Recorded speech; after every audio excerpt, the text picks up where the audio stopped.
আসসালামু আলাইকুম ভাই বোনেরা, কীরকম আছো তোমরা সবাই? তো আমরা সবাই ভালো আছি। তো দেশ বিদেশ থেকে যেখান থেকে দেখতেছো অসংখ্য অসংখ্য ধন্যবাদ তোমাদেরকে। আর এখানে দেখতে পারতেছো ইলিশ মাছ নিয়েছি, আর এখানে বেগুন আর আলু নিয়েছি, কেটে নিয়েছি। তো এখানে ইলিশ মাছ দিয়ে বেগুন আলু দিয়ে রান্না করব। তো এক চুলার মধ্যে আমি ইলিশ মাছটাকে হলুদ আর লবণ দিয়ে মেখে ভাজার জন্য বসিয়ে দিলাম। আর এখানে ইলিশ মাছটা রান্না করার জন্য বেগুন আলু দিয়ে সেই পেঁয়াজ দিয়ে আর তেল দিয়ে বসিয়ে দিলাম। তো রান্নাটা করে নিব এখন। তো তোমরা দেখতে থাকো বন্ধুরা।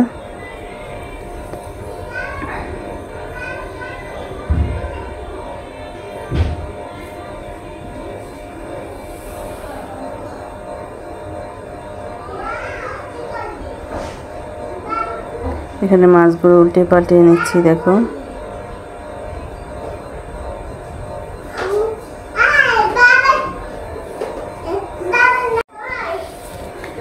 এটা দেখো মাছগুলো উল্টে পাল্টে নিচ্ছি। তো বেশি একটা ভাজা দিব না, কড়া ভাজা দিব না, যেহেতু মাছ দিয়ে বেগুন আলু দিয়ে রান্না করব, তার জন্য তো হালকা করেই ভাজা দিব। আর এখানেই তো দেখো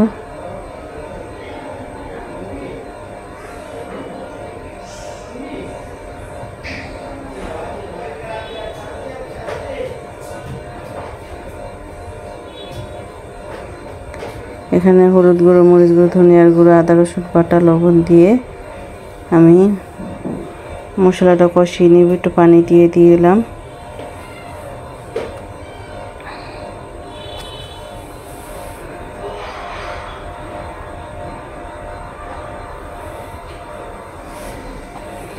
এখানে দেখো এই যে বেগুন আলুগুলো দিয়ে দিলাম, এখন কষিয়ে নিব। তো বেগুন আলু দিয়ে রান্না করলে কিন্তু ইলিশ মাছ দিয়ে ভীষণ মজার হয়, ভালোও লাগে খেতে।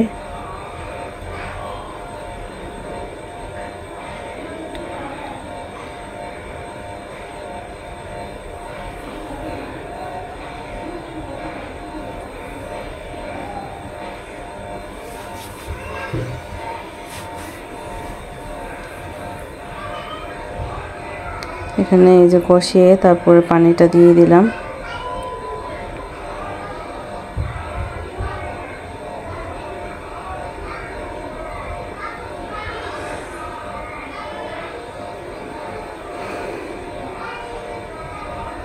তো ভাই বোনেরা যে যেখান থেকে দেখতেছে অসংখ্য অসংখ্য ধন্যবাদ। প্লিজ একটা লাইক দিয়ে পুরো ভিডিওটা দেখার অনুরোধ রইল।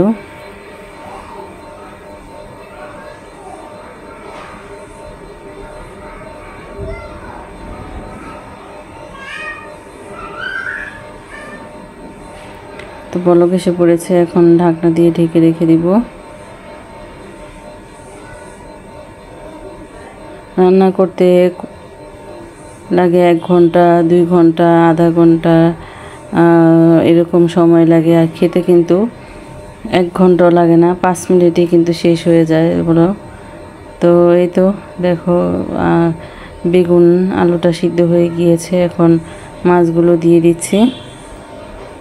তো ভিডিওটা ধৈর্য ধরে দেখার জন্য অসংখ্য অসংখ্য ধন্যবাদ ভাই বোনেরা আমার। তো ভালো থেকো, সুস্থ থেকো, নিরাপদে থেকো, আমার পাশে থেকো। আল্লাহ হাফেজ।